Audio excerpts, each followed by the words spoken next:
প্রথমবার মাড কেকের মধ্যে এরকম সুন্দর একটা ইউনিক কেকের ডিজাইন আপনাদের সাথে শেয়ার করতে যাচ্ছি। আসসালামু আলাইকুম এভরিওয়ান, কেমন আছেন সবাই? আশা করছি সবাই অনেক বেশি ভালো আছেন। তো গত ভিডিওতে আমি দেখিয়েছিলাম যে মাড কেকের ভিতরটা আমি কিভাবে কমপ্লিট করেছি, আর আজকে বলেছিলাম আপনাদের সাথে আমি এর ডিজাইনটা মানে ডেকোরেশনটা আমি শেয়ার করব। তো চলে আসলাম আর দেরি না করে, আপনাদেরকে অপেক্ষা না করিয়ে একটা নতুন কেকের ডেকোরেশন আপনাদের সাথে শেয়ার করার জন্য। তো যাই হোক, এই প্রথমেই দেখতে পাচ্ছেন আমি কিন্তু আজকে এখানে আউটসাইডেও একদম যে চকলেট গানাশ ক্রিমটা আছে সেটা দিয়েই ফ্রস্টিং করব। আসলে মাড কেকটা আপনি দুইভাবেই খেতে পারেন, যেমন ধরেন এটার ভিতরে যে লেয়ারিংয়ে আমি এখানে চকলেট গানাশ ক্রিমটা ব্যবহার করেছিলাম, সেই পরিবর্তে আপনি চাইলে এখানে চকলেট যেই হুইপ ক্রিমটা আছে আমরা সেটা দিয়েও কিন্তু এখানে করে দিতে পারবো। তবে হ্যাঁ, এখানে মাড কেকের ক্ষেত্রে আমার নিজের কাছে যেটা মনে হয়েছে, এখানে চকলেট গানাশ ক্রিমই যদি ইনসাইড এবং আউটসাইডের দুইটাতেই থাকে তাহলে আমার কাছে মনে হয় এটার টেস্টটা বেশি বেটার হয়। আর হ্যাঁ, যারা আপনারা চকলেট লাভার আছেন তাদেরকে আমি বলবো এই কেকটা মাস্ট একবার হলেও আমাদের পেজ থেকে আপনারা ট্রাই করে দেখবেন।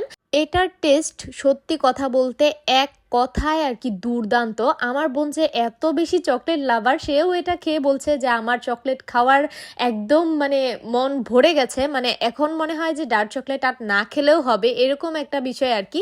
মানে এটা এতটাই চকলেটই যে আপনার একদম মন প্রাণ সব জুড়িয়ে যাবে, এরকম একটা অবস্থা।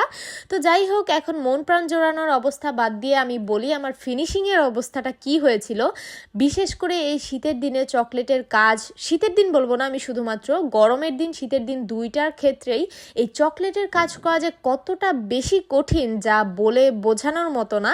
চকলেট কি হয়, গরমের দিনে দেখা যায় গলে যায়, আবার বারবার ফ্রিজে রেখে রেখে কাজ করতে হয়। আর শীতের দিন দেখেন যেটা হচ্ছিল, আমি পাইপেন বেগ থেকে বেরই করতে পারছিলাম না, মানে এটা সাথে সাথে এটা এত বেশি শক্ত হয়ে যাচ্ছিল, আমার খুবই কষ্ট হয়েছিল কাজটা করতে। আমি বারবার দেখেন, আপনারা একটু খেয়াল করলেই বুঝতে পারবেন, এখানে আমি 3-4টা প্যালেট নাইফ স্ক্র্যাপার সব কিছু মিলিয়ে এখানে ফিনিশিংটা দিচ্ছিলাম। কারণ এখানে আমার পাশেই গরম পানির বোল ছিল, যেটার মধ্যে আমি বারবার এটাকে একটু গরম পানিতে চুবিয়ে একটু প্যালেট নাইফটা গরম করে তারপর এটাকে শেপ দিচ্ছিলাম আর কি, ফিনিশিং করছিলাম।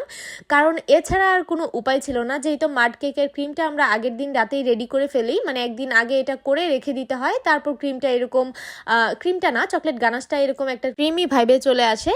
তো শীতের দিন হিসেবে মানে অনেক বেশি ড্রাই হয়ে যাচ্ছিল, বারবার শক্ত হয়ে যাচ্ছিল আর কি। তো যাই হোক, ফাইনালি আমি ফিনিশিংটা এখানে দিয়েছি। আর এরপর আমি উপরে একটা পাইপিং ব্যাগ দিয়ে কিছুটা চকলেট এরকম রাউন্ড করে আর কি একটু চিকন করে একটা লাইন টেনে নিয়েছি জাস্ট ডেকোরেশনের জন্য। কিন্তু আমি এখানে চেয়েছিলাম প্রথমে যে আমি উপরে চকলেট গানাশ ক্রিমটা দিয়েই আর কি ডেকোরেশন করব, কিন্তু আনফর্চুনেটলি এই একটা কেকের পিছনে আমার প্রায় বলবো না, মানে পুরাই বলতে গেলে আধা কেজি চকলেট শেষ হয়েছে। তারপরেও আমার এখানে কম পড়ে গিয়েছে এই কেকটাতে ডিজাইন করার জন্য। আর দেখেন, আমি বোকার মতো যখন রোজগুলো বসাচ্ছিলাম প্রথম 3টা, তখন আমার যে ক্যামেরাটা অফ ছিল সেদিকে আমার কোনো খেয়ালই ছিল না।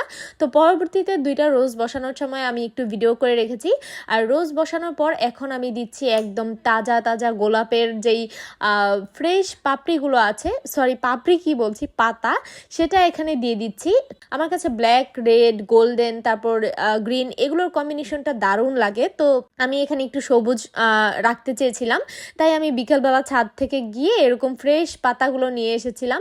তো যাই হোক, পাতাগুলো দেওয়ার পর এখানে আমি এক সাইডে একটু সুন্দর করে গোল্ডেন কালার যে সুগার বলটা হয় সেটা দিয়ে নিচ্ছি। আর এটা কিন্তু অবশ্যই খাওয়া যাবে। আর এই তো আমার এতটুকুই ভিডিওতে ছিল ডেকোরেশনের লাস্ট পর্ব। ভিডিওতে বলছি কারণ আমি অফ ক্যামেরাতে আরেকটা কাজ এখানে করেছিলাম, যেটা হচ্ছে গোল্ডেন যেই ডাস্ট কালারটা আছে সেটা একটু লিকুইড করে আমি এখানে কেকের গায়ে ছিটিয়ে ছিটিয়ে দিয়েছিলাম, কারণ আমার কাছে একটু মনে হচ্ছিল গোল্ডেনিশ ভাইবটা আর একটু দিলে ভালো লাগবে।